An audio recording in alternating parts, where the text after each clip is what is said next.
Alrighty, welcome back to another episode of the Intolerable. Obviously, I'm Luke. This is the great man himself, D-Blaze. Yeah, D-Blazed. I like it. Whatever we want to go with. No, I want to do Nothing in Life is Free, but this shout-out's going to be. So, I mean, like I said, go with Duppy. Head on over there, and like I said, type in the code, the Intolerable, get a 10% discount off. Gosh, can't speak English. Yeah, go ahead and do that. Like I said, get your shakers, energy mixes, whatever you guys want to do. I don't really care. Just go ahead and do it. Why not? It's a deal. So, got your stuff. Now we got, this man at desk. He looks like I know. he's in I feel school. like I know. It's like back in grade school. He's about to take the freaking decast testing all over again. Yeah, but it's nice. It gives it a whole like polished look and everything like that. I can now put my bottles of liquor that I like to drink during the show, out in the open, so people that are watching can see it and maybe enjoy it themselves at a later time. Yeah, I mean, I think even you doing that too, it's cool because you can bring all the different shit up, and even if there are people out there that be like, oh, like that's kind of cool, like what's that taste like, or is that what would you recommend? You are in that business, so you can be like, yo, man, this is a good bourbon or drink, whatever it is you're drinking. You know what I mean? Yeah. Right now it's a lot Adelia. I guess. I don't know. I don't speak Spanish. But it's a Reposado. Absolutely wonderful bottle. Runs about like 50-something, which is kind of the going rate for a lot of tequilas nowadays. But it's not the Casamigos. It's not the Patron that everybody knows. It's just a little different. It's more authentic tasting. Like I feel like Casamigos and Patron, Don Julio, they're very commercialized. Yeah. Not saying they're bad tequilas, but these just taste like if you were to go to like a Mexican or something like that, I feel like this is probably more what they'd have in the back of their bar or their house, as opposed to like a Patron or Don Julio or something like that. Yeah. So really smooth, just beautiful characteristics for tequila. So highly recommend that. That's right. Shout it out. Yeah, man. Like I said, look at us giving the free shout outs. You know what I mean? So soon we'll be getting sponsors. No, but I was gonna. So I saw this video the other day, and I was like, dude, I gotta save this. It was typical Philly fans being Philly fans. Like, this guy walks up to him, and he's like, hey, man, who would you rather see back in Philly, Ben Simmons or Carson Wentz? And, of course, Philly being Philly, like, they're just my dead grandparents. Like, they're going on a whole rant. Like, bro, they're going on a whole rant, right? So, I'm like, dude, I gotta see the comment section.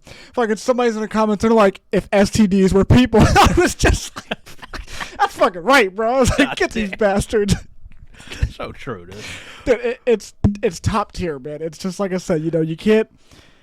They do love funny them. as shit. Yeah, they are. You know what I mean? Because it's like they'll just say some shit, and you're like, bro, I would have never thought of some shit like that. They're such savages, man. It's so great sometimes. Oh, top tier, man. Top tier. Sometimes because we're opposing fans, we're Giant fans and everything. It gets a little. It gets a little over the top. But like when you have no dog in the fight, listen to the shit. If it's like pure off season and we're just chatting to chat, like, dude, you got to hear what they got to say, because sometimes they'll just go on saying dumb shit like that. My dead grandparents. Like, what is wrong with y'all? It must be in the water. No, I'll tell you, I laugh about it because I always sit there and think, I'm like, and they call this place the city of brotherly love. Like, I just never understand. Like, I do, because I know that I'm sure that like anyone who's played for the Eagles, like I'm sure all those players, like, there's no bond like it. Like I'm sure that when you go there, like that team is, a good team. If you're loved, you're loved. Right, yeah, that's what I mean. But it's one of those, I mean, and it's not even just Philly. Like, even if you were in New York, it's the same thing, because it's those big, well, not for Philly, but I mean for New York, it's like a big market area. So it's like, if you have a shitty week one week, you got to expect that you're going to get a lot of heat. And then the next week, if you had a great week, you're going to be like the biggest thing since fucking sliced bread. Oh my God, look at this guy. He's so good. Yeah. Yeah, absolutely. Yeah. You fall off and they're like, fucking cut his throat. Like, they're like, whoa, bro. Like, oh, God. Oh, this year, Jalen Hurts is going to be, he has a bad game and they're going to be like, cut him. Oh, yeah, I know. Whoever their backup is, they're going to be like, put him in. He could do a better job. Dude, I saw something the other day, and I started laughing because I'm like, there's just no way this man said this. Like, so Micah Parsons was at, like, some, I don't know, game or something, whatever, and he was with, like, one of those dudes, like, from, like, Bleacher Report betting or something, and the guy was like, Micah literally takes his phone and pulls up side-by-side stats, and he goes, can you tell me a difference? And it was a comparison of Jalen Hurts and Daniel Jones. And I'm like, there's no way this man just said that. And then, like, But then, like, the guy that Micah was talking to, he was like, I mean, because they were like, I mean, did you believe him? He was like, I mean, this guy is a defensive player. He's a stud. He was like, and he plays both these guys 2 times a year. So I was like, I mean, and the stats really weren't that far off. So he was like, he's going to know more than I'm going to know. And I was like, bro, I don't know. I mean, I think there's a massive difference because. Well, that's why we always talk about with stats that numbers don't tell you the whole story. Mm-hmm. You know, they can be a fabrication of the truth. So everybody gets so jaded by it, and they'll look at the stats, and they probably are comparable. I don't know them offhand, but I would imagine Jalen had more touchdown passes than Daniel Jones did by a landslide. Yeah, I mean, I can't imagine that was that close. But numbers aside, I just think Jalen Hurts is the better quarterback. Yeah, 110%. You know, he gets that accuracy down, or just a little bit better. Mm-hmm. Yeah, I don't even think it's close. Yeah, because on one hand you got a quarterback that made the Super Bowl, and on the other hand you have like just a pile of shit. You know what I mean? All right. I know you don't like the guy, and you are a Giants fan, which makes it funnier. But he's not a pile of shit. He did a very good job last year. Oh, you with, fucking fooled me in that Minnesota game. I thought we had ourselves an Eli Manning 2.0. He looked great. Granted, Minnesota's defense is. I know, it's dog shit. High school team could probably score on them. But my biggest thing with Jones was that he started protecting the ball. He was always a turnover machine. You know, fumbles and interceptions, and just making bonehead plays, and he really reeled that in. And then you do gotta say, he don't have anybody to throw to. You don't have a top line guy like A.J. Brown. I mean, or Devontae Smith even. I mean, shit, Jalen has weapons as well, and he has the best offensive line in the league. So, not to take anything away from the credit, if people actually have been following the podcast, I was the first one to say that I thought he could have won MVP for the Super Bowl. Oh, yeah. From how well he played. Yeah, for sure. Man literally had 3 touchdowns. But it goes without saying in the NFL. It's easier to excel when you're surrounded by really good players, too. No, yeah, for sure. I mean, that is, Daniel Jones has nowhere near the offensive line, the wide receiver help. Yeah, he has a better running back, but... That's what, okay, so the jokes are going to be coming in, especially from you, I know this, but... but that's why I was going to say, I think that's why I gas up Joe so much, is because, like... Wait. You don't just gas that man up. I love him. Shit, you would blow that man up. We know. This is every show. I'm so glad the camera faces this way in your room so they don't see the fucking thing on the other side of the wall that you got there. Here we go, man. This isn't true, guys. He's got don't like a believe fucking it. shrine going on there. Oh, right. I haven't built it yet, so it will be here one day.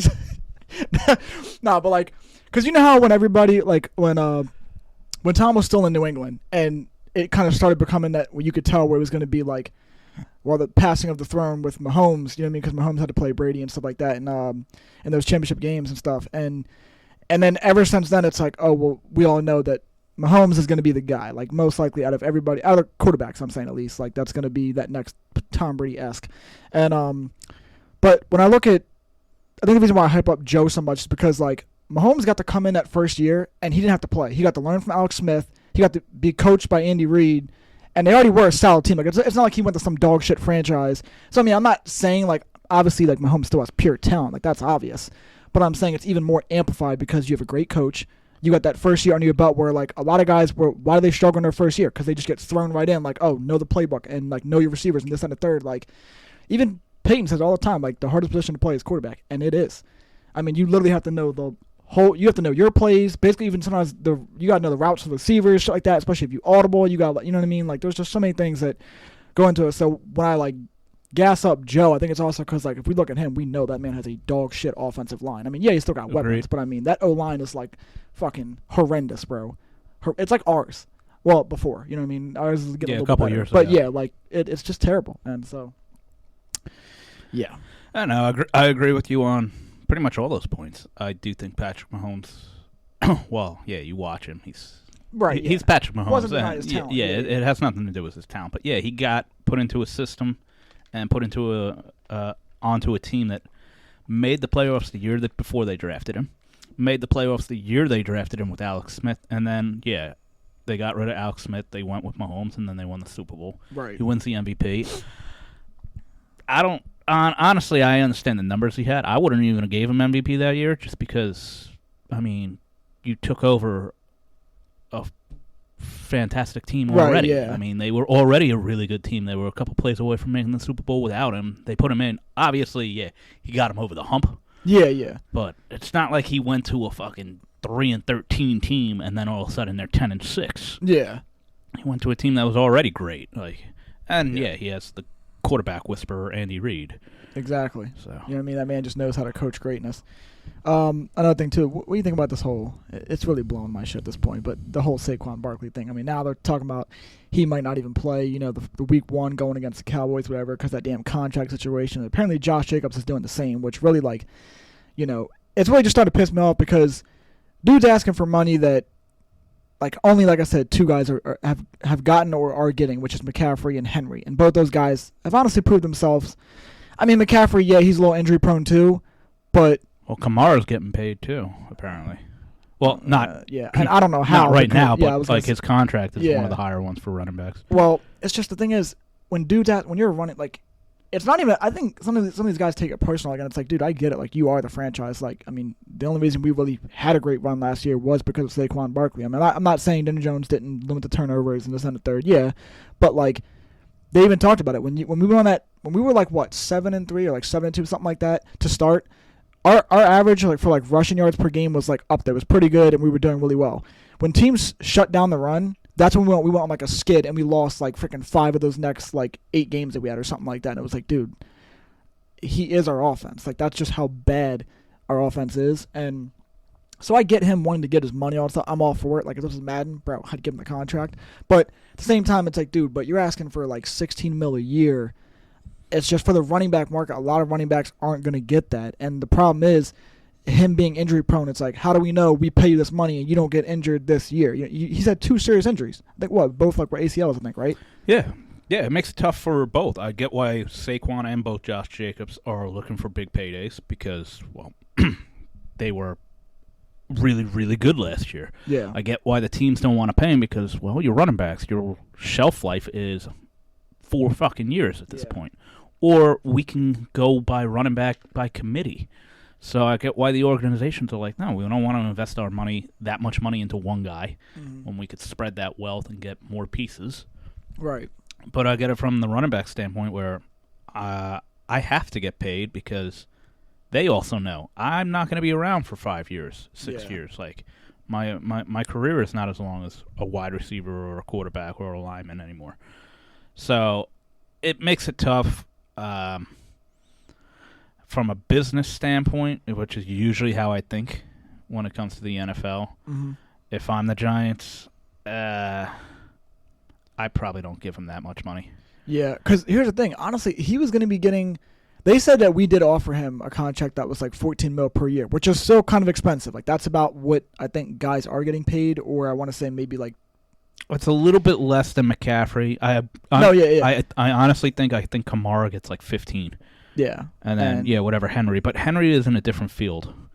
He's on a different tier. Honestly, he should be the highest paid. I think he's more valuable as a running back. Yeah, he's the only one I think that really has proven he only had that one injury, I think. If he doesn't get injured, that guy runs for 2,000 yards again. Yeah. That's insane. He's a different animal. People don't realize too the year that they I think won the division or whatever or when they were first overall in the conference or whatever, that man had 1,000 some rushing yards and he had it behind a dog shit O-line. I'm bro. He's something else. He really is something else. That's why it makes you wonder sometimes, with some of these dudes, damn, imagine if you were behind, the Eagles' offensive line or, the Cowboys' offensive line. It's dude, man, the numbers, the video game numbers, that dude be putting up.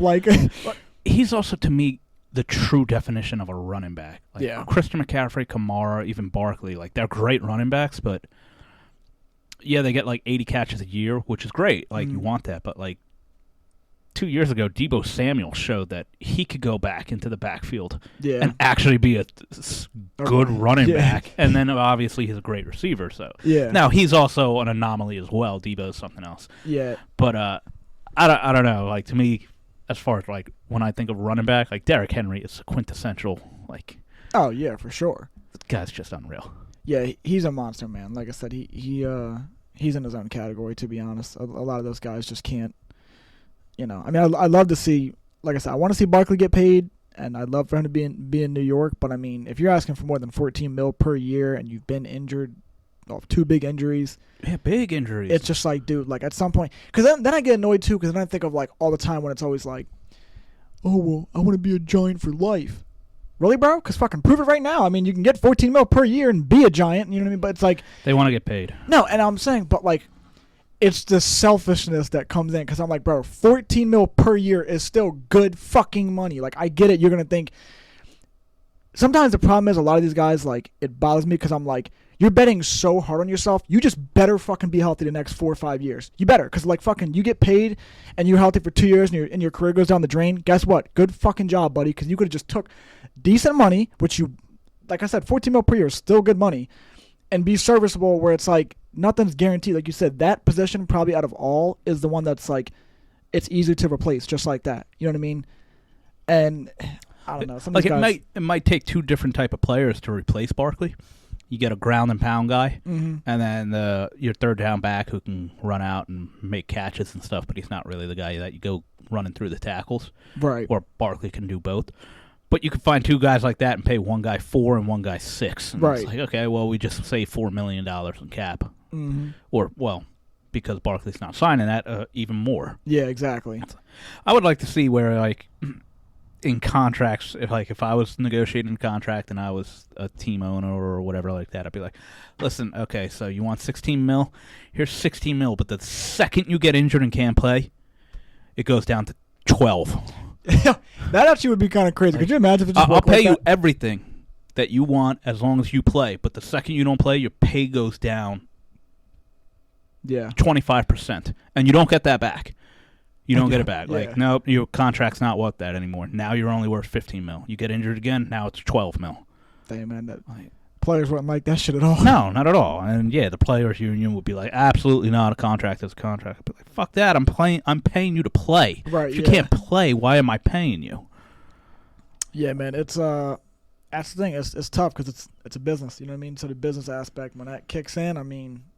But most businesses that we will work. Yeah, there's workman's comp and stuff, but a lot of that goes if you're out on the job, you're not getting 100% of the pay that you normally would. You're getting like 80. Yeah. I would do the same thing. I'd Right. be like, listen, yeah, okay, here's $16 million. You miss a game, you're not getting paid your full contract. Right. And you don't get it back either. Like, you can't get that back. You're out. Yeah. So you'll get 80% of your pay, which knocks it down to $14 million. Yeah, it would be nice to see, like, you know, some kind of change. I mean, it would never happen because, like I said, players wouldn't want it, and the league probably wouldn't do it anyway. They wouldn't want to do something like that. And obviously, there's going to be so many people that are on the player side here. You know, so many players go like, "Oh, the NFL." You know, Kaepernick, like the NFL, it's fucking pretty much slavery now. And it's like, motherfucker, you were making millions of dollars. I will scoop shit out of a toilet with my hands.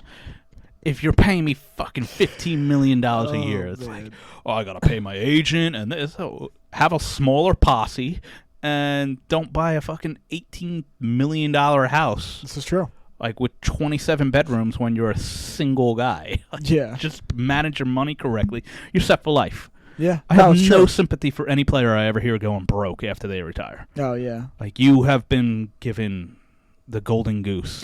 Yeah, because you got to think, too, man, like, on top of the contract you get just for, you know, like the NFL or whatever sport that you're in, you also get endorsements. So you're getting paid for, you know, shoe signings or fucking commercials or whatever it may be. Like, dude, not everybody gets that. But I'm saying if you're a big star, like, dude, you really have no excuse. If you were to go broke, like, that'd be on you, man. It's all on that. There's no sympathy on that. Zero sympathy. Yeah, because I'm just going to look at that and be like, come on, man. You know what I mean? With all that money you done. Like, I mean, I think they pulled this up one day, and I was like, damn. Like, I know it's LeBron, but, like, you look at, they were talking about how this man has made more money in, like, commercials and, like, shit like that than fucking his NBA entire earnings. Absolutely. I'm like, bro, this man's been in the league for, like, 20 years, bro. Like, what the? It's all the endorsements and stuff. Like, but he's smart with his money. And that's what I mean. Yeah, he's smart with his money. Like, the man knows what he's doing. It's like some of these guys are like, oh, well, I didn't know anybody. Oh, well, my agent was my friend, and then he robbed. dude. Shouldn't have been your agent. Damn, be smart. Surround yourself with smart people. Don't bring your motherfucking friends from the hood up. Yeah, yeah, literally. Help them out a little bit, but yeah, okay. Oh, yeah, well, he was a drug dealer, so he's my agent now. What? I'm gonna let him handle my finances? Like, come on. Next thing you know, they get caught in the drug scandal with him. Well, the money that he had was actually your money you gave him, so therefore you're a part of this. It's like, if you go broke, that's on you. Surround yourself with better fucking friends. Oh man, that shit is crazy though. Yeah, if you're the smartest man in the room, you in the wrong room. Yeah, dude, literally. I always think too, man. One of the most amazing things that makes me think damn, this shit really about life that's beautiful. Because obviously a lot of times we stress about life and shit like that. But I'm like, damn, when you really think about it though, anything can change. Tomorrow could be the best day of your life. You know what I mean? You just never know what tomorrow's gonna bring. And fucking, you could go and get a scratch off ticket, boom, you win some crazy money or whatever it may be. It's just 300,000. Yeah, it's just some wild shit or whatever it may be. You might just wake up the next day and then bam, be like, oh shit, that dream job that I wanted. They called me back and they were like, yo, we want you. You know what I mean? It's just crazy when I think about that shit sometimes. Because whenever I get in my head, I'm like, but you got to think.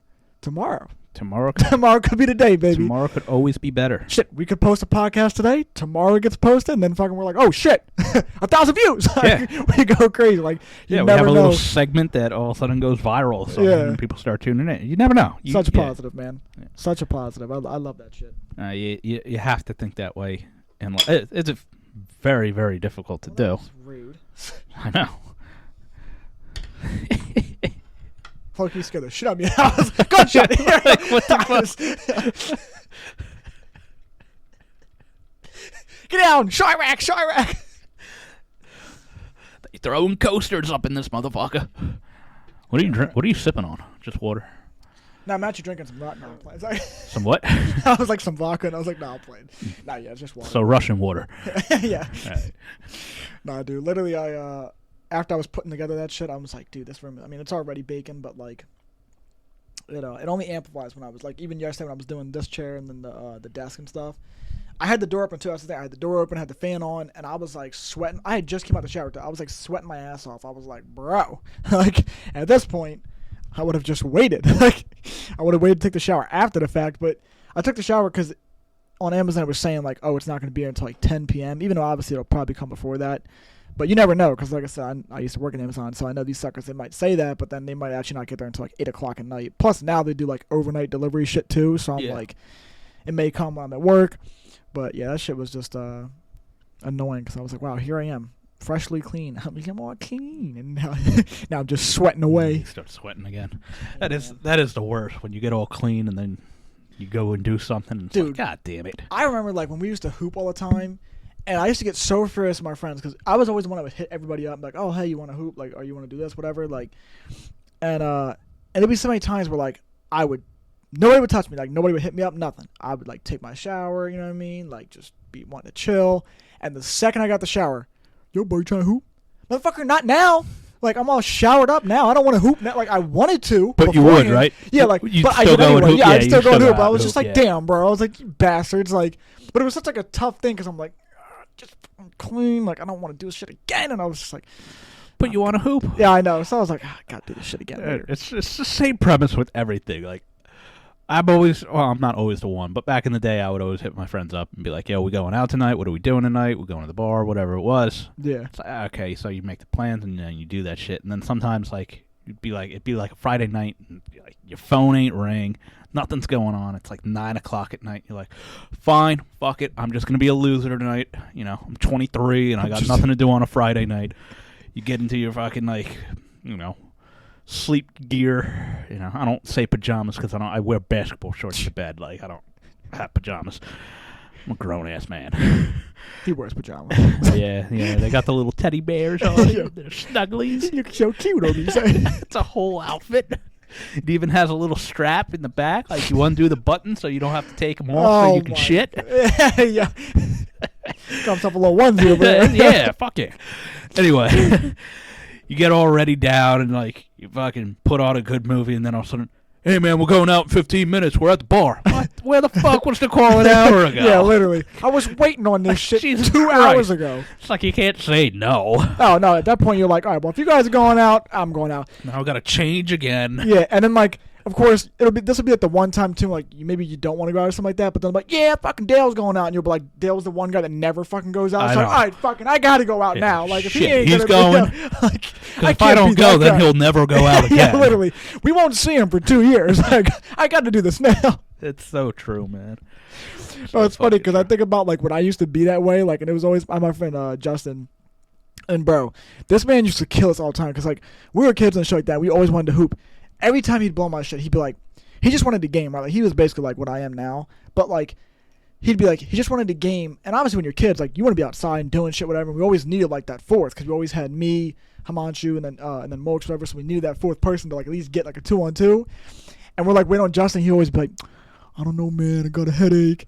And then we'd go over there, and this dude was like playing, but he'd be over there playing video games. I'm like, bro, so let me get this straight. Like, you have a headache, but you're playing video games. You're looking at a screen. Like, that's only making it worse. But I was like, wait a minute. I was like, get outside, bro, right now. You don't got no headache. So I was just like, no, that's it. And I used to like sit there and like work my magic. I was like, come on, bro, please. We just need that fourth. Come on. And eventually he'd be like, all right, bro, I'll come out. I'm like, yeah, that's right. I was like, we're going to get those 2-on-2, baby.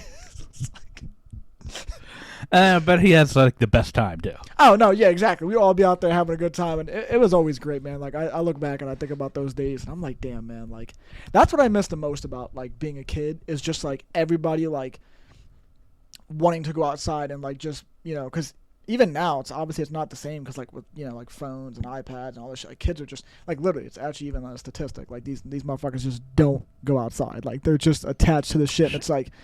Some days I get it, like when it's humid, like today out there, whatever. Like I understand when it's shit like that, but go outside. Yeah, get out there. Don't worry about the conditions. Run, boy, run. I don't know. Video games, like when I was growing up, like yeah, we definitely played them. Definitely played them a lot. Like I'm not gonna say that I didn't, but man, like your friends came over, man. We didn't play video games that often. Like we would go outside. Like even when I was younger, like.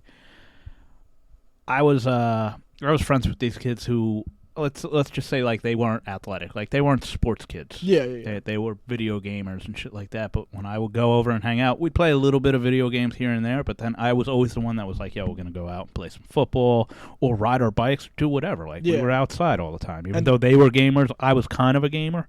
It's just like, dude, if we're together, let's just do both. Yeah, like we play video games for a little bit, but I mean. Granted, I've got a little bit of age on you.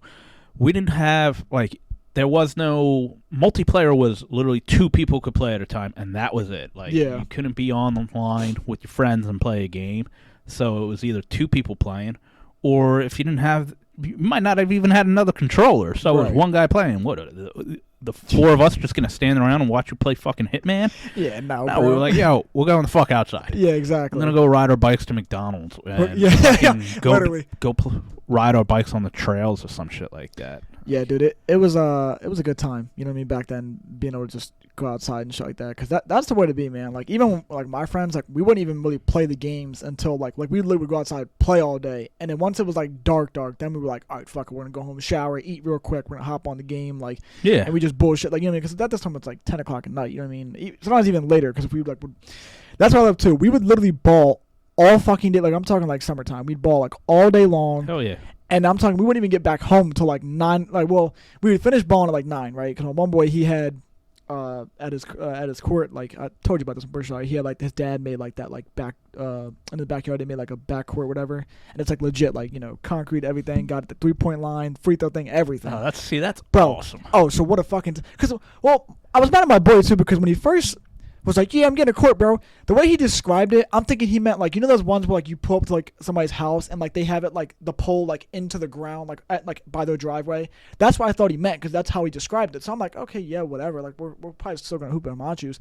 And then like we go back there one day and his dad's like literally back there like telling people what to do. And I'm like, this motherfucker's got concrete getting poured back there and he's making a whole like actual court. I'm like, bro, I'm like, Xander, describe this shit better next time. I'm like, bro, fucking yeah, everybody come over to Xander's. This is where we play now. Like, we're having March Madness in his back fucking yard. Like, can I play here even if you're not home? Bro, and literally, even if you're not here, we're gonna hoop. Like, dude, and I loved it too because that was that legit, we had some March Madness type moments there, bro. Like, literally, it was just fucking amazing. Like, and his dad was goated for that shit, too. Like, what a setup they had. They had the court. They had a pool, too. So, like, it was really just like, yo, if it was really ever, like, that hot, we'd always just be like, bro, fuck, we're jumping in the pool. Like, we got to cool off. That's awesome. Dude, it really was. And I'm like, damn, man, like, I missed that setup because I was like, yeah, that's one day what I aspire to have. But, yeah, when we were there, we'd had so many games, bro, that were just, like, iconic. Like I said, we literally hoop, like, all day.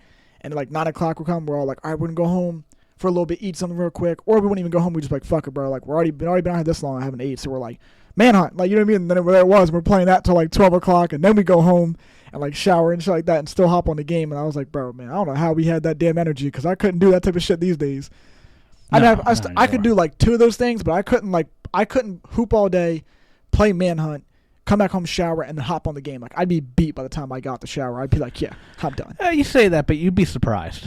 Like, because you're still young and energetic. Like, man, I'll wake up at 7, and I'll golf 18. Sometimes you get done 18, I'll go golf another 18.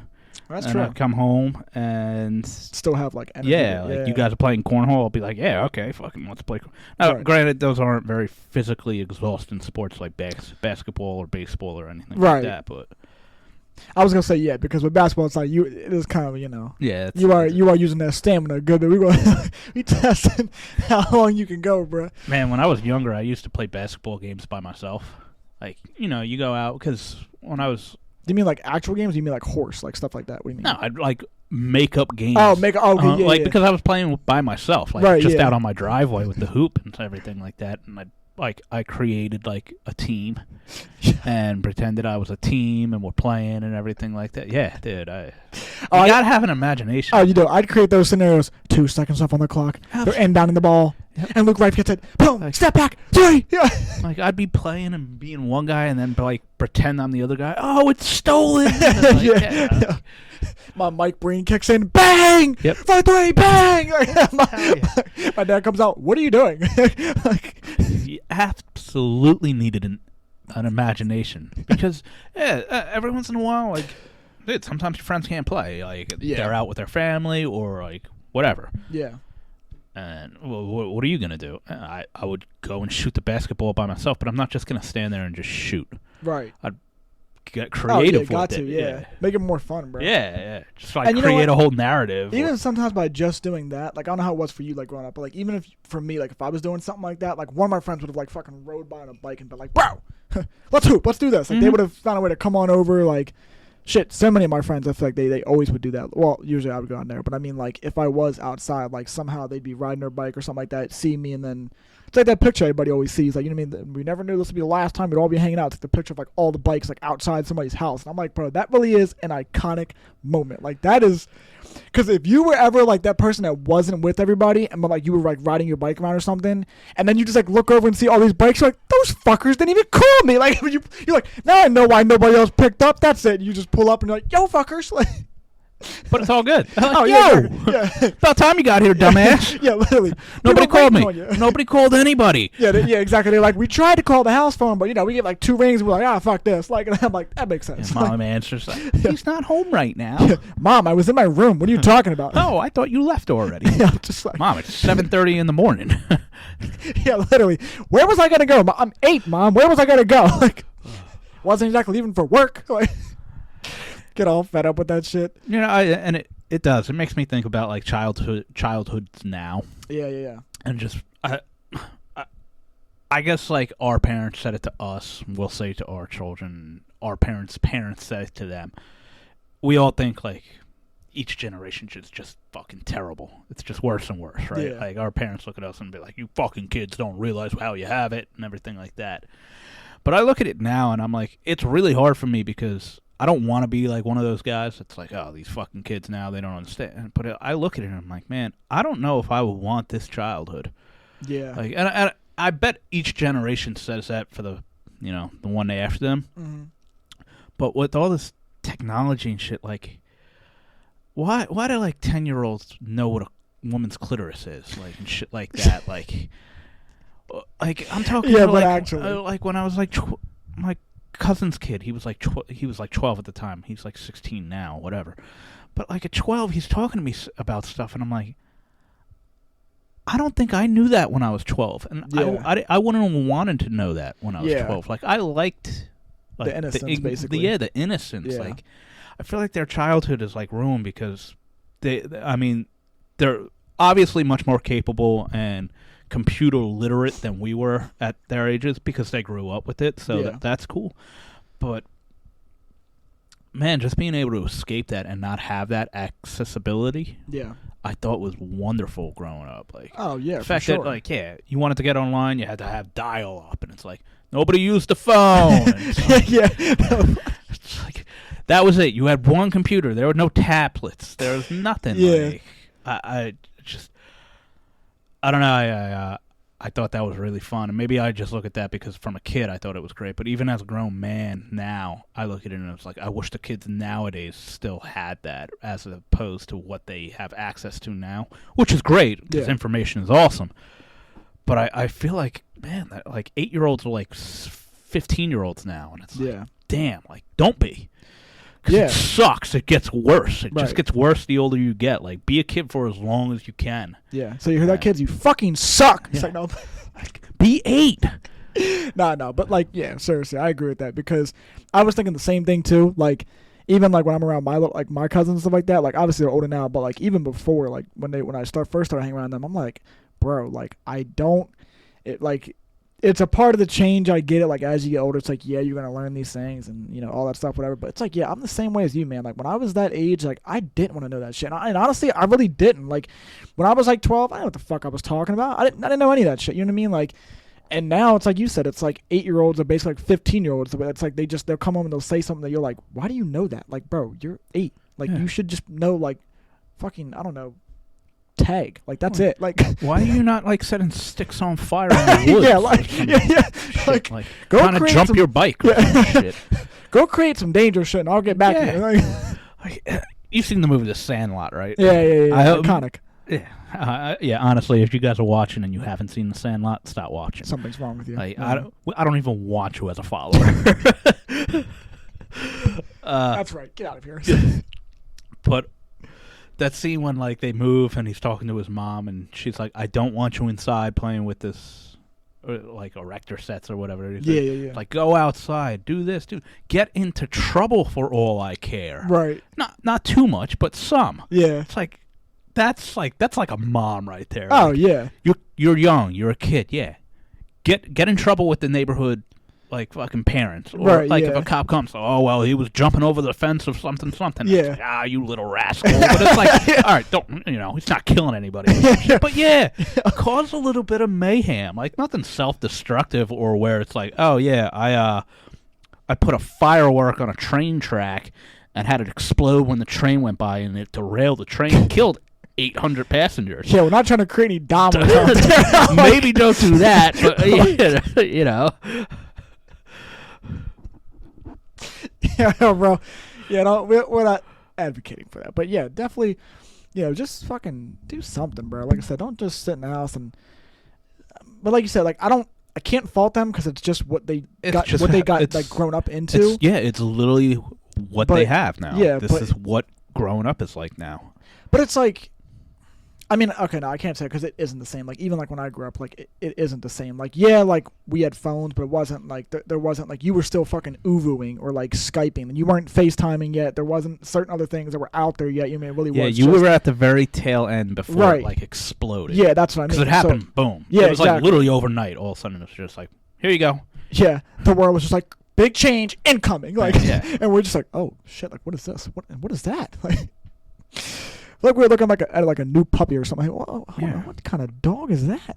Now it's like they're so glued to these screens, and so much of that I think has to do with why so many kids nowadays use the fact that I have ADD and all that shit. Right. Like, because it's this need for constant stimulation. Yeah. Because we're so used to just having a screen. Right. Oh, this is boring. I mean, shit, videos get shorter and shorter and shorter. Like, if you post a 2-hour video on YouTube, nobody's watching it. Right.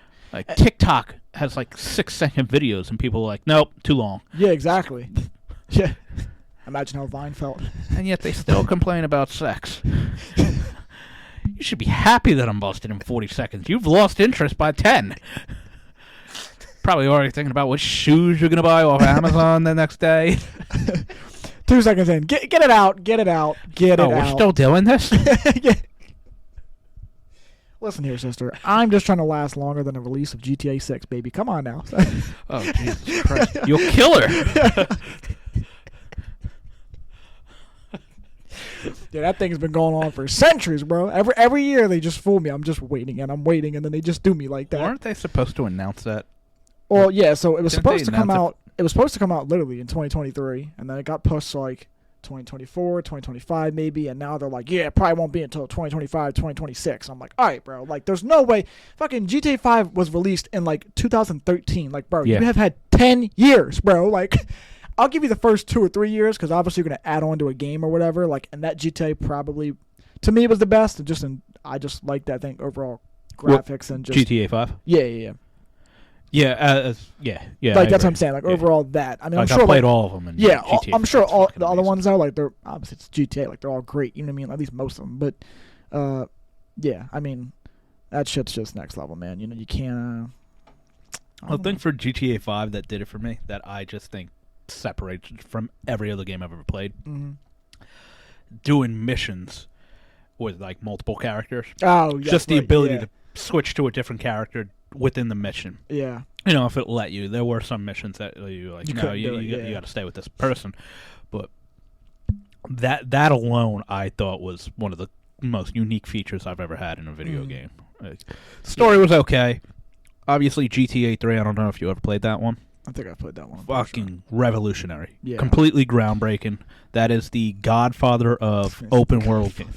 I'm not even capping right now. I think there'd be millions of people that would agree with me that is like the godfather of open world gaming for the style that GTA was. Like, that really set the precedent for games to evolve. Right. A great game, by the way, too. I mean, if you were to go back and play it now, you'd be like, this is so dated and terrible. It's probably be so clunky, the graphics are right. But you know, it came out in like fucking 2001 or something. That's what I mean. There's always certain things you can like now you can at least like go back and be like, damn, but you know that's kind of dope. Like when you think what was it, GTA San Andreas, and you think about how like you could like ride bikes on like that's kind of fucking cool because you're like, you had to ride like, the bike. You know what I mean? You had like, to work out. Yeah, like you could eat a lot and become fat. Yeah, like, that was pretty cool. That's what I'm saying. There's certain things that you can look at and be like, you know what though, like the graphics may not be there, but like, bro, that's kind of cool though because it makes you feel like some real life shit. Like you can go out and just fucking jack a bike. I love the aspect of the gangs, where it's like you could recruit gang members. Yeah. And like take over turf and shit like that. Yeah. That's what I'm saying. All of them have like its own like even what was it? Was it GTA 4? Was 4 the one with that dude Nico? Yeah. Okay, that's what I thought. 4. Yeah, Nico. Yeah. I actually never beat that one. Yeah, I never finished it. That shit was way too long, bro. Well, it was long, and I thought it just got a little like. To me, every single mission in that game towards the end was literally you go in by yourself and have to kill an army. Yeah. No, like, seriously. There was like no uniqueness to any missions anymore. Like it was literally just go in and fucking kill everybody, and it's like, yeah. I actually did like the I know you said that you thought the story mode for GTA 5 was okay, but I actually kind of liked it, to be honest. I thought it was cool. And then, like you said, obviously being able to switch characters was cool, too, because you got everybody who's kind of in different elements. Trevor's literally living in a dog shit trailer. Yeah. Then you got freaking Franklin, who's, like, just trying to, work a job to get by kind of thing. Like, and then you got Michael, who's, like, this rich motherfucker who just went off the freaking grid and anybody thought he was dead and shit. Exactly. And Trevor's like, you've been alive, you fucker! Like... Oh, it was also great because, like, you'd be doing some dumb shit with a character, and, like, I'd be out in the middle of the fucking woods and my car flips over and blows up, and now I'm like, fuck, I gotta run just to get back to civilization. Nope, just switch to a character. Yeah, it's literally. like, you just switch to Franklin, and he's just, like, walking in the fucking hood or some shit. You're like, all right, this works.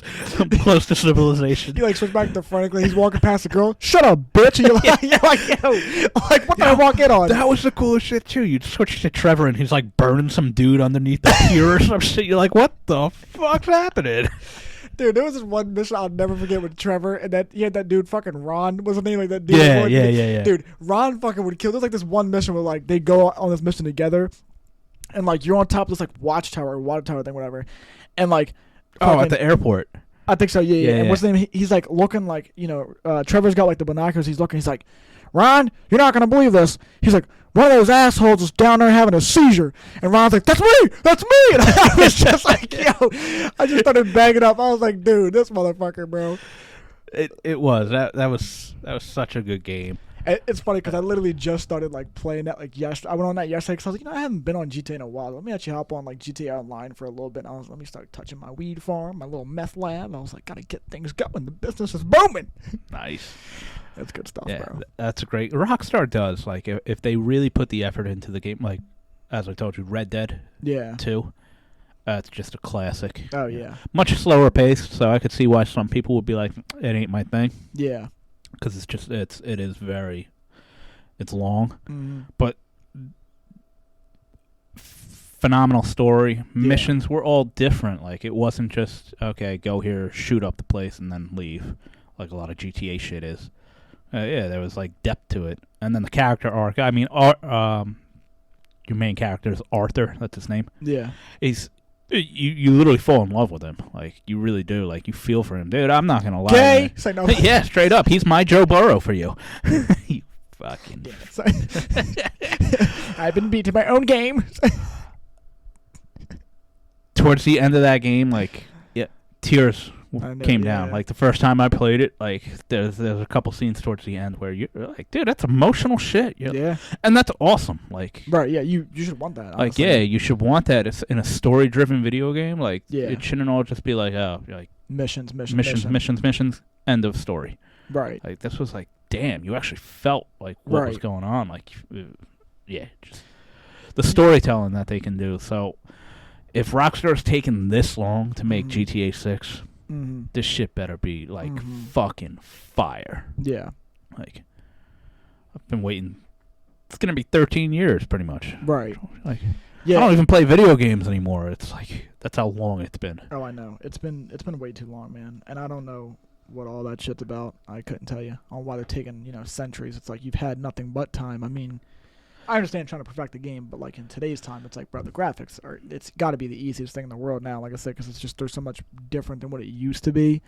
So let me ask you something. How realistic do you want your graphics?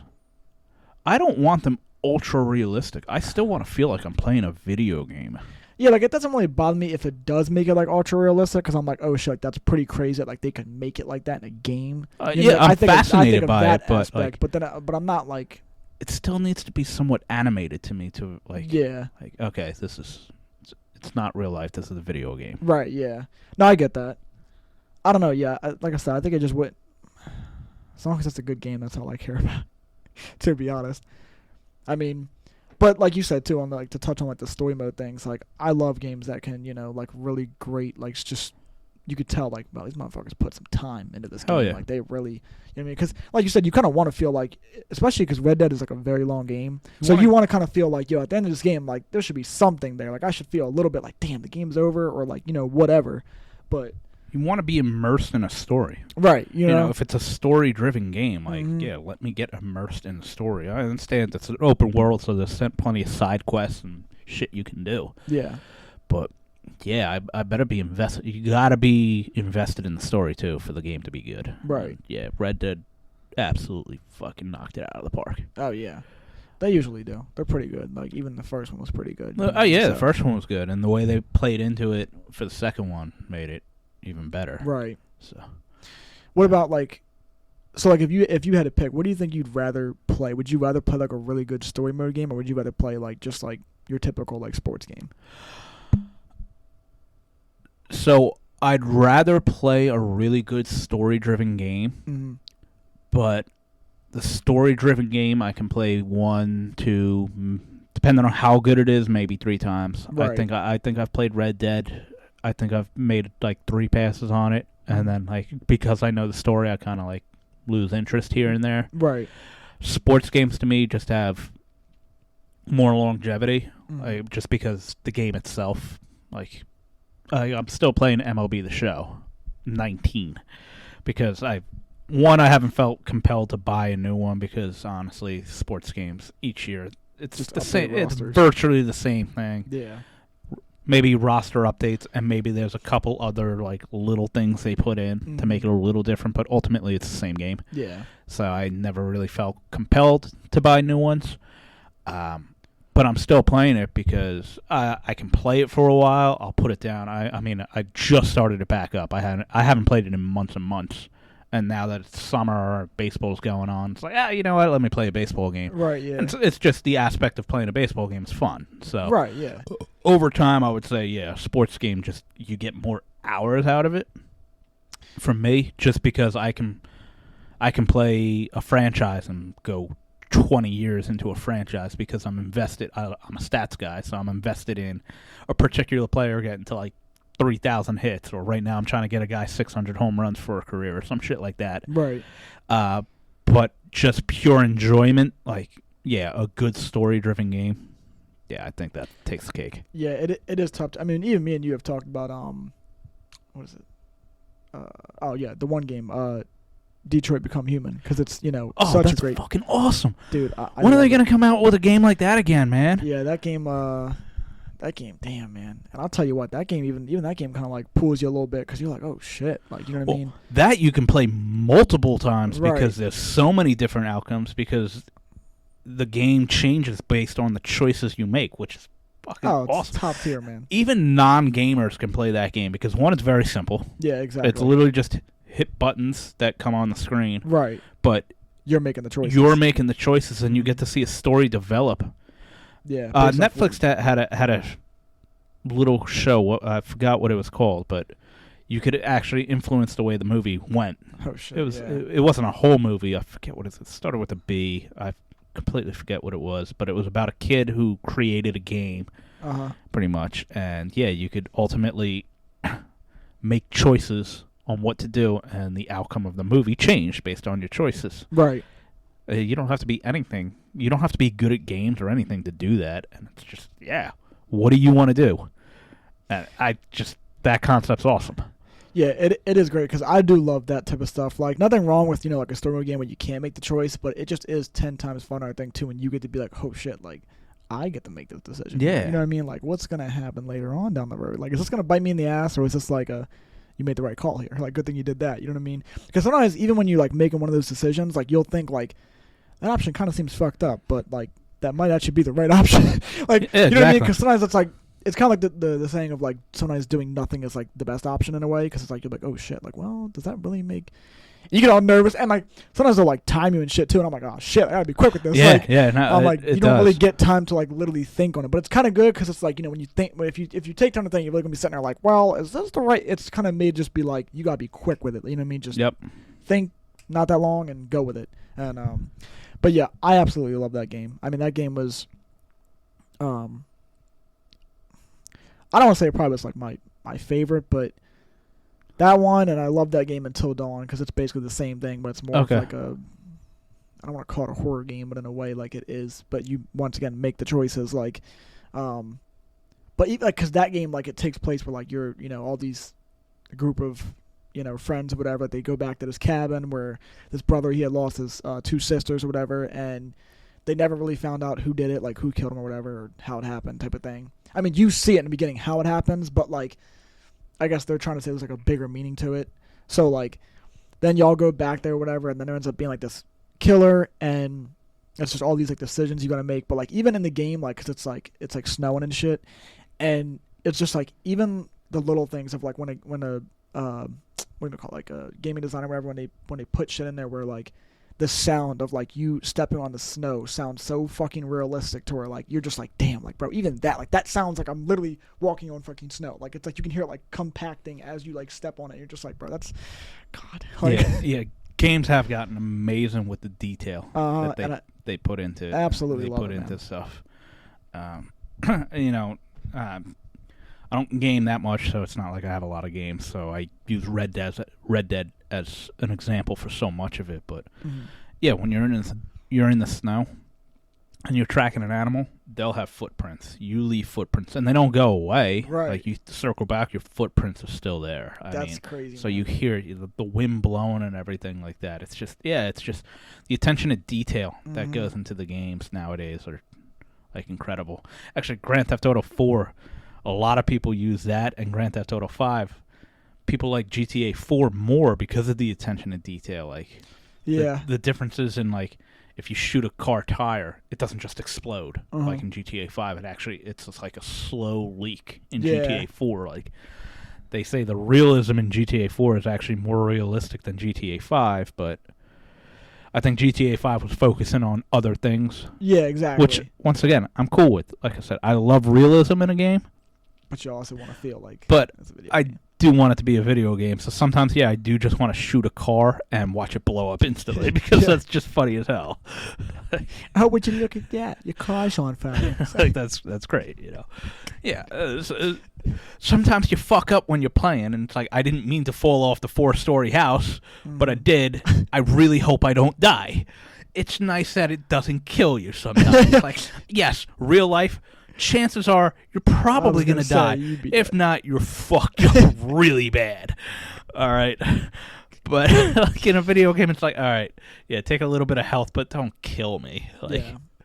But, I don't know, because if I wanted to see, like, burning cars and shit like that, or cars getting blown up, I'd probably just go to Philly. You know what I mean? It's like, oh, yeah. Go, if they want a playoff game or lose a playoff game or just in a playoff game. Or just a game. Actually, or a Tuesday. Just go there on a Tuesday. I'm sure you could go to a section in Philly where there's just a car on fire. Be like, why is that? Shit, we set 95 on a fucking fire. Hey, man. That bitch collapsed. She's down for the count. Fuck this highway. Here comes the referee. 1, 2. Dude, you got me watching some of that again. I was like watching it last night. So you did YouTube it? I was trying to find like old Kane, because Kane was my favorite wrestler when I was a kid. But then you go down the rabbit hole and it's like Kane and then the Brothers of Destruction. I was like, God damn. It's like, it's crazy. Like, I was watching it, but I don't remember some of it. I know. That's why I'm so interested, because even when I'm watching it, like, I started it in the year of like 2003, because like that's when they still had a lot of talent, and like I didn't really watch it then. I watched it probably from like, I don't even want to say 2007, because honestly, like, dude, 98 through 2000, maybe 4 or 5 are like top tier. Oh my God, you can't beat it, dude. Just a list of talent. Dude, goes on and on and on. I literally was at work last night. I was fucking getting ready to leave, so I'm like watching like TikToks for the last like 5 minutes, right? Because I already did like finish my shit, and I'm sitting there and like this video pops up, and it was this dude like imitating JR, like when Kane was walking to the ring. And Jerry's like, Johnny Kikalala is just like, well, JR, like, what's your thoughts on Kane? This is like after like Kane like set him on fire or whatever. And so fucking JR is sitting there, and he's like, I hope that bastard rots in hell. And he's like saying all this like wild shit. And then like Jerry's like, well, damn, tell me how you really feel. I just laugh about it. And like you just see Kane walk into the ring with like the towel over his head and like his fucking top tier theme song. I'm like, oh my God, bro. I'm like, man, this dude is the any true WWF or E fan will tell you that Kane is like underrated. Yeah, and he's underrated by the WWE, not the fans. Like, the fans know how great he was. Yeah. I think he was always done wrong. I think he should have had a great championship run. Yeah. They could have made him to where he was like just an unstoppable force for like a year or two. Oh, for sure. Like, dude, his whole persona, like, big red machine. He's got the mask. Like, it's like fucking Jason Voorhees. Like, basically, this unbeatable killing machine. They could have ran with that, and people would have fucking ate that shit up. One, he was a big fan favorite. Yeah, he definitely was. His theme song came on, and you were just like, oh. Hell yeah. Hell's about to be risen. Like, this is a guy who lifted the Big Show up and threw him over the top rope in the Royal Rumble. Like, the guy was, I mean, there's big guys, like the Big Show. He was a big guy, but he was like a big guy. Yeah, like, Kane was big, but the fucking guy was fucking solid. Oh, like, no, yeah, he was crazy. Could you imagine seeing that guy in a dark alley? Like, no. I'll just shoot myself now, because that's less pain than whatever the fuck this guy is about to distribute. Yeah, literally. So I always felt like he got done wrong, because they could have made him the biggest star.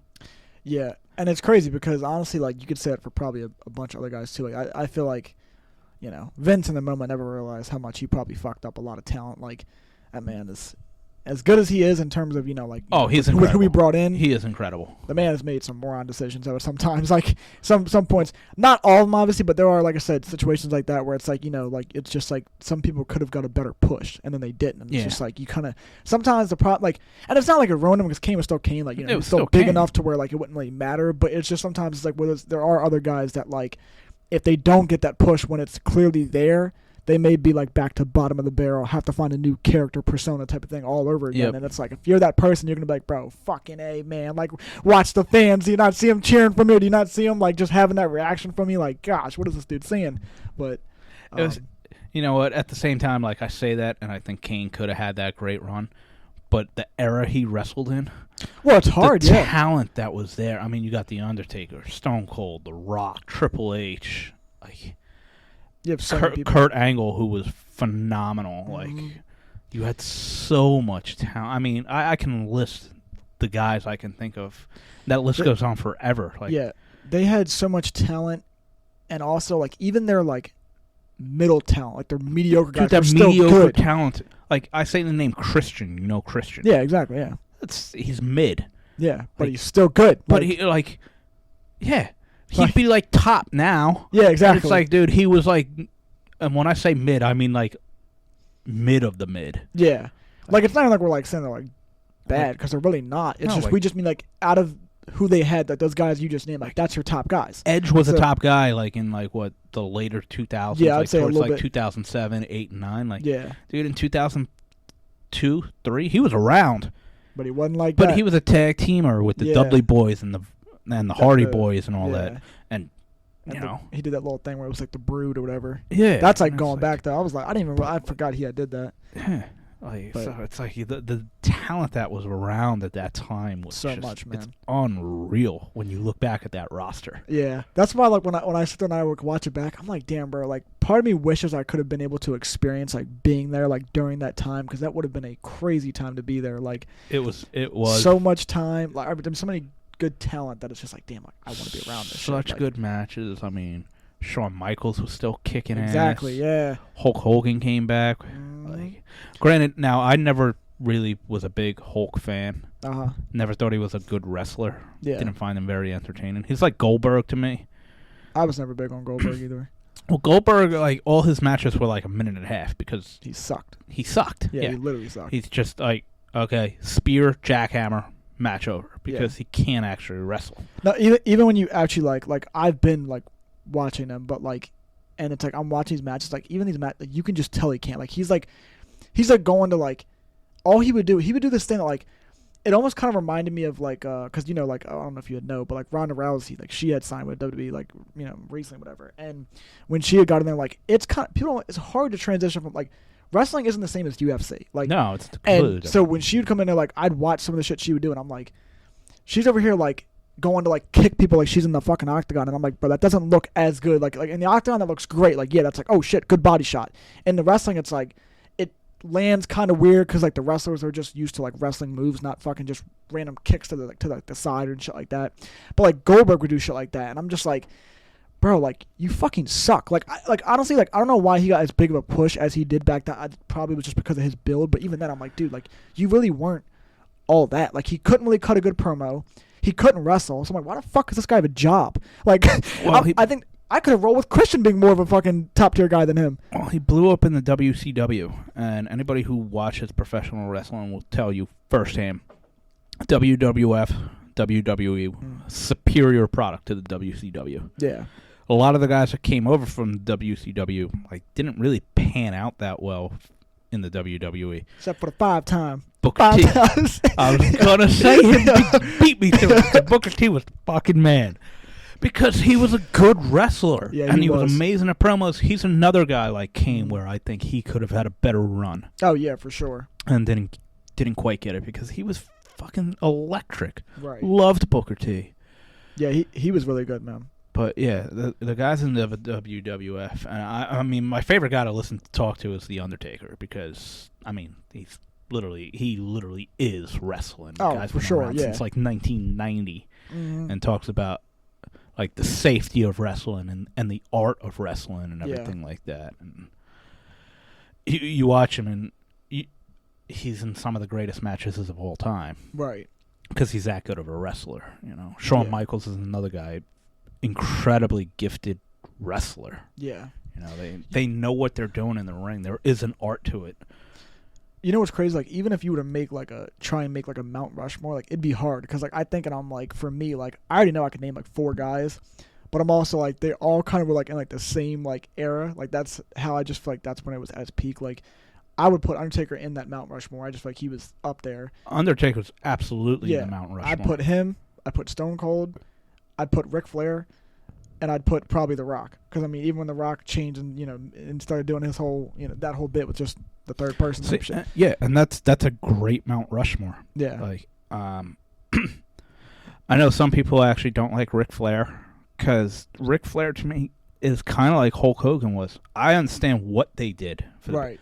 Unbelievable guys for promo. They really put wrestling on the map because of, you know, their characters and everything like that. Yeah. But when you actually watch their matches and their wrestling ability, Hulk Hogan sucked. Yeah. He couldn't sell for shit, and a lot of guys didn't like him because he wouldn't put anybody over. Right. Which for wrestlers, that's it's never like that. Gonna go well. Yeah, like that's a big thing. That's a big reason why a lot of people didn't like Shawn Michaels. He refused to put people over. The difference between Shawn and Hulk and Ric Flair is Shawn was fucking electric in the ring and highly entertaining to watch. Hulk Hogan to me was boring as fuck. Yeah. The whole Hulk up and shit, like nah. So your Mount Rushmore, I love it all. Undertaker, I agree with. Stone Cold, absolutely. Oh, you have but to. like those two, and The Rock. Honestly, those are like I don't know who else how you take those 3 out of it. Yeah. Your 4th is interchangeable. Some people might put Hulk because they'll be like, no, that's fucking Hollywood Hulk. Like, yeah, he's the guy who literally put wrestling on the map. Ric Flair, the same thing. I'm like, yeah, okay, yeah, I could see people saying, yeah, he's, you know, Ric Flair. Yeah. You know, because I just think, like, I mean, dude, this motherfucker, it's Ric Flair, bro. You know what I mean? Like, how do you not? Like, I mean, I'm not just putting him there because I actually do like Ric Flair. Like that. He was cool. Rick is fucking hilarious. Bro. Yeah. Like, he was great. Like I said. Yeah. You so fun to watch. Like, yeah. Not wrestle, but right. Like that's just talk and his like promo shit. Because like, he would really like that's why I think I even told you, like, even when I was like, you know, watching. Like, yeah, come on. Yeah, exactly. Like, bro, he doesn't have to speak. The man could just go in the ring and the whole fucking stadium was like, woo! Like, they're all getting all hyped up and shit like that. But awesome. The Nature Boy, come on. Right. And, like, but you watch him with some of the shit, and I'm just like, dude, even when I go back and I watch it when they were, like, forming Evolution, right? And, like, I just laugh at, like, some of the backstage promos that fucking Rick would do with them. Because, like, he just was the ultimate, like, hype man. He's always and he's always unreal. Just back there like gassing up fucking Triple H, because Triple H was, you know, like the head honcho of that shit. So it's like he's sitting there and he's always just like, champ, I knew you'd think of it. You always got something. I'm just like, bro, this guy's he's just leeching on, bro. He's that guy that, but it's like he's the right person. Like, there couldn't have been any other person to, like, he is the man of success. Like, in that group, it's like that really was a great group to form, because, like, you had Triple H, who, like, is the now at that time, and he's incredible. Triple H was just so good, and that's what I mean. Like, and I was just watching a video like the other day when they were talking about how, like, when Triple H first was talking about, like, when they had formed D-Generation X, and then Triple H was like, I had to go to Vince, and I was like, dude, like, I gotta leave this. Like, I want better for myself type of thing. Like, I think I could do good on my own. Like, and I remember, like, he was like, yeah, like, that did not go well. Like, Vince did not like that. Like, obviously so, because D-Generation X, like, they were hot. They were making, you know, they had great merch sales. They just were doing fucking great. Everybody loved DX. Everybody's, you know, they had everybody fucking going to school. Like, suck it, you know. Like, but, like, how many kids in my grade got detention because we would just walk around doing that all the time? Exactly, just sitting there. Like, they had to make a rule against it. Like, it got that big. Yeah, it was top tier, bro. But yeah, like, he talks about that. It's like, when you think about it, though, it's like, out of that group, Triple H really was the only one that was really gonna. I mean, aside from obviously, like, Shawn Michaels, but I mean, like, even Shawn didn't really get into, like, early D-Generation X was Billy Gunn, was it X-Pac? Is that his name? X-Pac. X-Pac, and they yeah, you had Billy Gunn, X-Pac. I know Shawn Michaels got into. Who's that one? Triple H. Guy? I can't think about that one guy's name. It's such a basic name too. That bald dude. He's kind of bald. You had Road Dogg was in DX. That's what I think I was thinking of. Road Dogg, yeah. Yeah. So, and sometimes like I'm like, fuck, who was in DX, and then there was NWO. Yeah. Who's gets big. a little. Who honestly, another big guy that I thought he gets overlooked a lot. Razor Ramon, or what's his actual name? Scott. Scott Hall. Scott Hall. Yeah. Fucking amazing wrestler. So talented. Loved his character. Yeah. And then they say he would put people over all the time. Yeah. Like was always out there trying to help other guys. Like. Yeah. See, that's the thing. And, another person I wanted to put in there, but I didn't want it to be, like, too much, like, my generation, but I do think he kind of deserves a spot in there, is John Cena. Because, I mean... Yeah, I would say John Cena. Which it may be, like, people are going to be like, oh, that's fucking... No. But Cena tied Ric Flair for 16-time. You know what I mean? No. And the thing that I respect, too, is he could have broke that record, and even, like, management was going to let him break the record, and he kept telling him, like, no, I'm not. Like, that's Ric's record. I'm not breaking it. Like... That alone, it's like he has a different type of like respect that I'm just like, damn, man, like, this motherfucker, bro. Like, I respect his work ethic. I respect what he brought to the business, because I mean, he really did truly come in with like being basically a nobody. Like, I mean, he even talked about like how he first got there and how he really basically was ass, and then like they basically one day came up to him, or maybe he came up to Stephanie, I think, one day, and he was like, hey, like, real quick, can I cut a promo where I'm just kind of like rapping and like doing something like that? And he did that, and then it just like took off. And then they were just like, yeah, so from now on, you're going to be doing shit like that. And the motherfucker just... And even that was prime. Like, when Cena was on, like, his heel shit, you know what I mean? Dude, oh my God, it was goated back then. Dude, John Cena's Thugonomics, great. Baby. Oh, God, yeah. Thugonomics 101. Word life. I still remember his first match against Kurt Angle. It's top tier, man. Ruthless aggression. Yeah. Yep. It's fucking... he was great. He's deserving. Probably a little dated for you, but the two guys I think of back before like the Attitude Era, Bret Hart was incredible. Bret Hart was a good wrestler, and loved the Ultimate Warrior. Yeah, those two guys were really cool. Like, you'd put them in there, or you mean like you're just saying like they were really good? You're saying? Oh, they're really good, and if somebody who were like, if they were making their own, because so many people would have their own Mount Rushmores. Right. If somebody would be like, Bret the Hitman Hart is on my Mount Rushmore, I'm not going to say that you're wrong for having that. Yeah. But there's so many other guys, like, it depends on what kind of style you like. Like, fucking Mick Foley. That's true, He had so many different characters, and dude, that guy is, if you were to put a compilation of the 10 greatest matches of all time, he's probably in like 3 or 4 of them. Yeah. Like, no, that's actually true. The guy is the most. Here's a guy here's a guy like Chris Collinsworth. Yeah. Now here's a guy who's gonna get thrown off a 25-foot Hell in the Cell and go through a fucking table on fire. Like, the guy was insane. Yeah, literally. Yeah, he was top tier, man. I mean, that guy really was.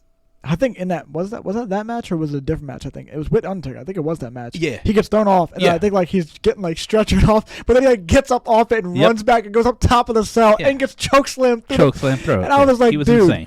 Like, that's just next level, man. He did not care about what he was going to do to his body. He wanted to make it one hell of a match, and he did it every fucking time. Made it one hell of a match. That's why I've always been a big Jeff Hardy fan too, because this guy's fucking jumping and doing flips off ladders and shit. Dude, how could you not?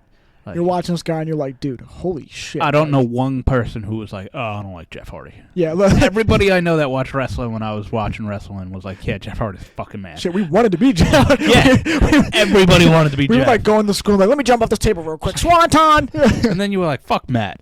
Yeah.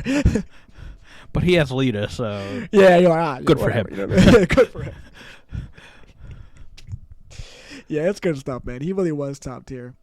So once again, like you said, just so many guys back then that were, just good, I mean, like I said, I love that era, man, like that Attitude Era of, like we talked about over and over, just so many good guys that even when I watch it now, like, and I'm watching even like the mid-level cards, I'm just like, bro, this is still good fucking wrestlers. Like, it's not like if I was watching it now, I'd be like, oh, this is boring, like, not entertaining. Like, they had just so much talent that I'm like, mid-level through the show, you're watching like a Chris Jericho segment. I'm like, bro, I'm not even mad about this. Yeah. Like, your bottom match was Chris Jericho against fucking Kurt Angle. Right? Yeah.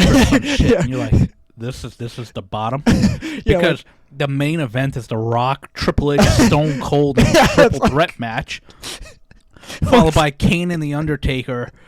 in a tag team against fucking the Dudley Boys and Edge and Christian. And yeah. This is fucking amazing. Get the tables. Yeah. It's like, TLC match. And then it's like you had two divas like Tori Wilson and Stacy Keibler in a bra and panties. And then it's like, okay, bottom of the barrel, just Chris Jericho versus Kurt Angle. Yeah.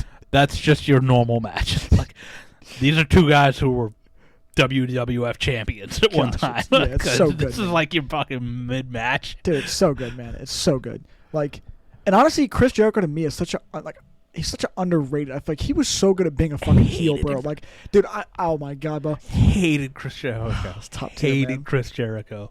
I don't know why, just hated him. Really? Yeah. For some reason, like that was the wrestler I was like, fuck this guy. Yeah. God, he's annoying. God, I couldn't stand him. What about now? Now do you look back and be like, now I'm like, dude, he was a phenomenal wrestler. Oh, yeah, like, he was so good. He was a good wrestler, and overall, dude was just, God, man, he's another guy that was good at promos, too. Like, he would just... Oh, that's why I hated him. Yeah, that's what I mean. Because his character was such an arrogant, pompous fuck. Yeah, I know. Like, fuck this dude. Dude, every time, literally every week, every time I say this on the mic, every time he'd always never forget to mention, he'd be like, and all you ass clowns here, and like whatever place they'd be, I'm just like... Yeah. It's like he was a heel because he made wherever he was, he just taunted the fucking audience, and I was like, "Fuck you!" Like he literally has two go-tos, and that's what I'm noticing in every episode. Like he'll say that, and then he'll be like, "You sanctimonious son of a bitch," and I just like I lose my shit every time. I'm like, bro, it's like the compassion he puts into these sentences. I'm like, dude, he really hates these motherfuckers. Like, then it's funny too because I'm getting to a point where like you got like I'm not gonna say half the roster, but you got like.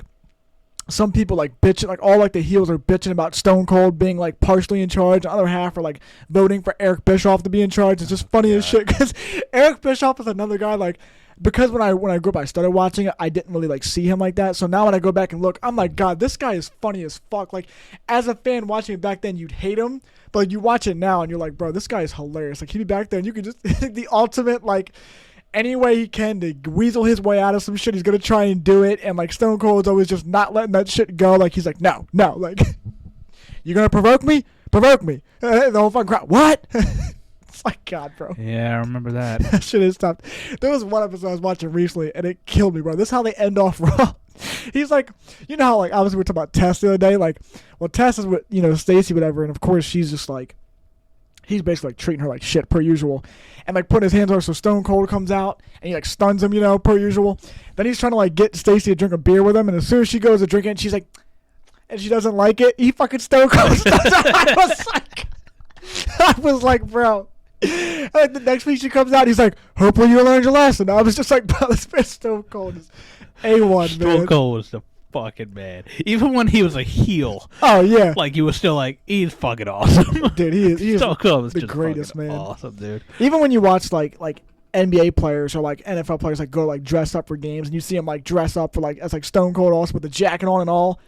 I'm like, dude, he's just the best. Honestly, probably one of, if not the best characters. Oh yeah, like, for sure. To ever come out of the WWE. Yeah, it's amazing. And then quintessential. I mean the theme song he had, the glass breaking. Oh yeah, exactly. That's just, dude. You hear that and the crowd just erupts. Yeah, fucking great, man. That shit is amazing, bro. Yeah, it was. It was so good back in the day. Mm-hmm. It's funny. You'll still get people that'll be like, I don't know how you watch that shit. It's all fake and stuff. It's like, we understand that the storylines are fake. The moves, they're not punching each other. They're not kicking each other. But you know how much talent you need to have to fake that shit and make it look good? Yeah, literally. Like, these guys are the most athletic people in the world. Like, I'm sorry, like Rob Van Dam, Jeff Hardy, the guys that are like known as high flyers. Like, you gonna jump off a 25-foot ladder?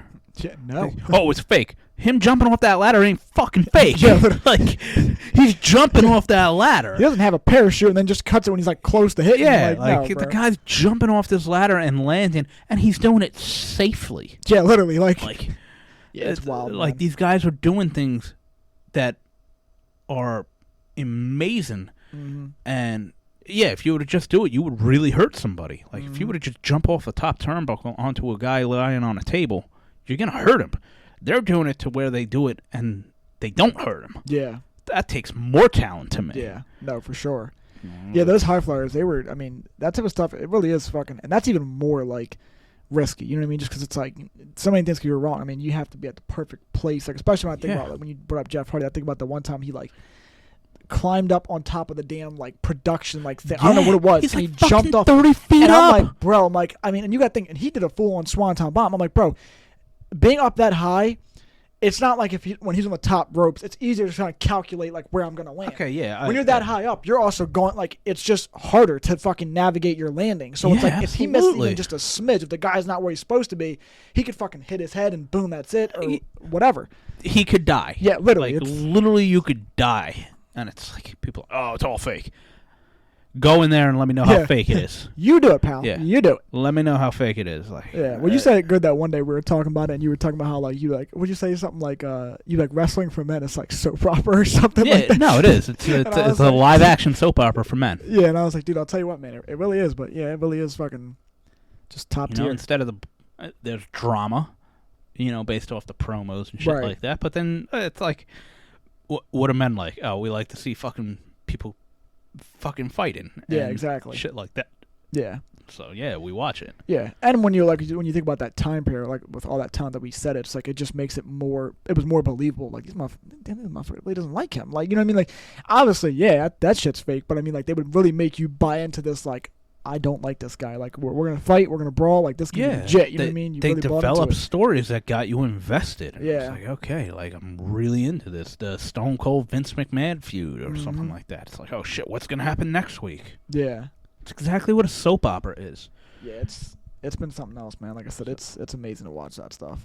But if you ever do want to watch, like I said, I know you probably just YouTube, but there's this channel that before I got Peacock, because I didn't know where it was on or whatever, but before I got that, I would just go on YouTube and I would like type in this one account. It's literally just called like TH14, and like literally this dude has like, so he does like the stories of like, so it might be like story of like I don't know which one did I watch the other day. It was I don't know, just for example, like there was one of like fucking, we'll just say like Stone Cold versus The Rock or something, right? And it's like, and it's good because it's literally just that story. Like, it doesn't, you know what I mean? It's just, you don't, like you're not watching the whole episode. Yeah, exactly. So you're just going through like all the different segments they had leading up to their match. Like, nice. And I'm just like, and they're like, some of them are lengthy videos. Like, that's where I started watching, or I think it was on that channel. I started watching like the story of like the evolution, like, and how it literally, it's from the beginning. And like you're watching, that's why I was saying like I didn't realize how long they really like put into like breaking them up when it did come to, like, literally it was just throughout the videos. It's like you're just here and there pieces where like Triple H would fuck with Batista and be like, oh god, you're all big muscle but you no brain. Like, and he would just talk to him like he's fucking stupid. And I'm like, damn, it was like the little jabs he'd take, and he'd be like, I'm just kidding, man, I'm just messing with you. Like, but like then like you're looking back now, you're like, this motherfucker really was just putting the little pieces out there and just letting it know, and then eventually it broke out, whatever, and just turned into the whole. Fucking Batista was a beast too when he came out, man. I literally just got to the point where he just like joined them, like on when I'm like rewatching it, because I was waiting. I'm like, dude, this has been like a good amount of months that like they were together for a while, but the problem was he had got injured. Like, he was on, I think, SmackDown or something at the time. He had got injured, so they were waiting for him, because I'm pretty sure I even told you, like, they were trying to find someone to like replace, since he had got injured at first, and they were gonna replace him with fucking Test. And at the time, you got to think Randy Orton was probably like 22 maybe or something like that. And so Randy Orton wasn't what he was now. Right. Like, when Randy Orton first came out, he was literally he was smaller in size and just like a grinder type guy that was just kind of like, he was a throw around stepping stool. Right. And at that time, though, when they had like tried to do that, like Triple H was like, he was like, yeah, I couldn't do it. Like, we had got Test like together with us, and him and Randy were like fucking kids. He was like, I could not do it. Like, he was like, literally, I told Randy, he was like, yeah, like, we're not fucking doing that. Like, you gonna keep acting like that? He was like, I'm gonna kick you out the fucking group. And that I was like, damn, bro, like, because he wasn't messing around. Like, I mean, dude, that group literally was gonna go places. But like, if you're not gonna take that shit serious, I mean, yeah, you gotta go. But yeah, when they got Batista in there, I was like, damn, man, like, and that was literally the perfect fit. Like, all of those guys were the perfect fit. You know what I mean? You got Randy, who's going to be the up-and-coming young guy. Batista, who's the fucking animal. You got Ric Flair, who's the dirtiest player in the game. And the past, basically. But he's there to just be the biggest hype man type thing. And you got Triple H, who was the then. So it's just like, gosh, man. Top tier. Top tier. It was definitely entertaining stuff. But we're going to wrap it up there. Like I said, it's about that hour 25-minute mark. So per usual, another great episode as always. You know how we roll around these parts. We just get good things going. We get the good content for the people. We try to give them stuff. Give them something to nibble on. little taste. I just try and give them a good time, a good hoot and holler. As long as they can go on with whatever the hell we're talking about. If you didn't watch wrestling, you're probably like, what the fuck were these guys talking about for the last 20 minutes? Yeah, no, that's actually true. But I feel like a lot of people did growing up at least. You know what I mean? So you would at least maybe I can't, like I said, I can't speak for everybody. Yeah, obviously it's not everybody's thing, But I mean, I feel like at some point, even one day I put it on and I actually low key Rachel was down there and even she was kind of laughing at some of the shit going on early on, and I'm like, bro, I'm telling you, if you actually sat down and watched some of this shit, you would laugh your ass off. You'd be like, bro, what the hell? And sometimes it was really more so just the commentary. It was really just JR and JR. That's who really made you believe that shit. Dude, he was so good. He literally made fucking Raw. Yeah, bro, I'm telling you, man. Even when that's why I laugh, because I know I just brought up the whole Kane thing, but dude, even when Kane first got unmasked, and it just blows me how fucking JR is just sitting back there oh my god, what is that thing? And you just laugh because you're like, bro, they really just made you try and believe this guy was some hideous creature. It's damn, bro. Well, his whole build up back in the late 90s with, Paul Heyman and Undertaker's got a fucking younger brother who survived the fire that the Undertaker started that killed his parents and shit. Dude, his debut was fucking incredible. I mean, this fucking giant walks out, rips the door off of a steel cage. Yeah, it was insane. And then just fucking tombstone pile drives the Undertaker. It's what the fuck just happened? What just happened? Because this is the Undertaker's the man at this point. Oh, yeah. It's okay, he's looking up to this guy who's in a mask and looks scary as fuck and doesn't say shit and just pile drives the Undertaker and then just walks away. Yeah, it was pretty iconic, that debut. It was so incredible, man. So, but yeah, I really enjoyed, like I said, even this episode. I feel like we did branch out and really kind of go really all over the place. We talked about growing up, the childhood, wrestling, football, video games, video games, yeah.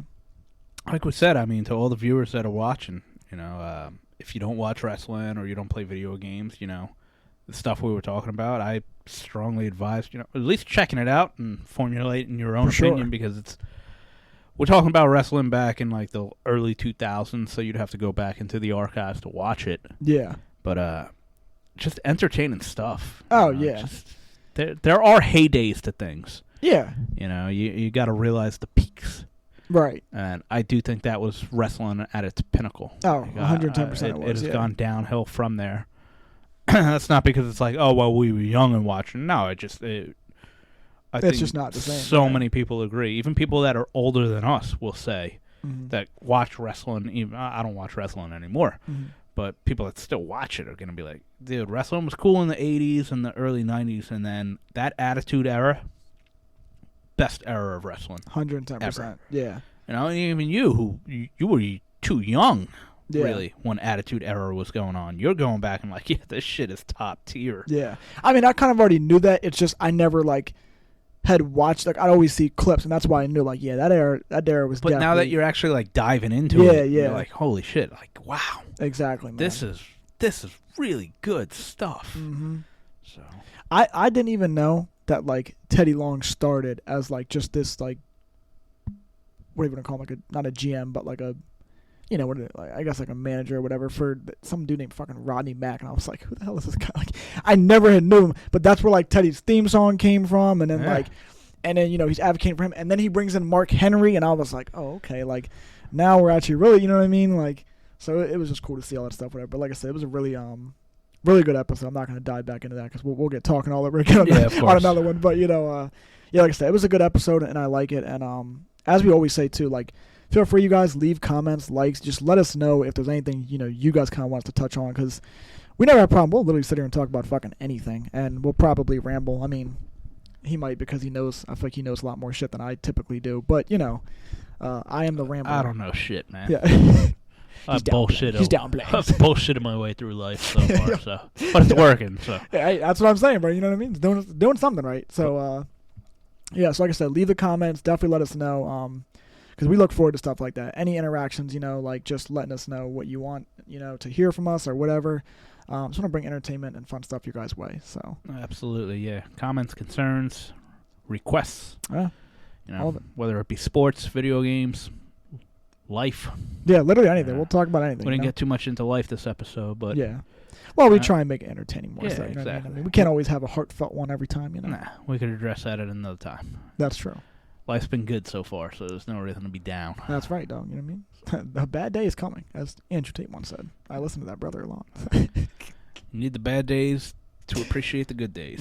That's right, brother. Alrighty, we will see you guys on the next episode of The Intolerable. And drink your tequila.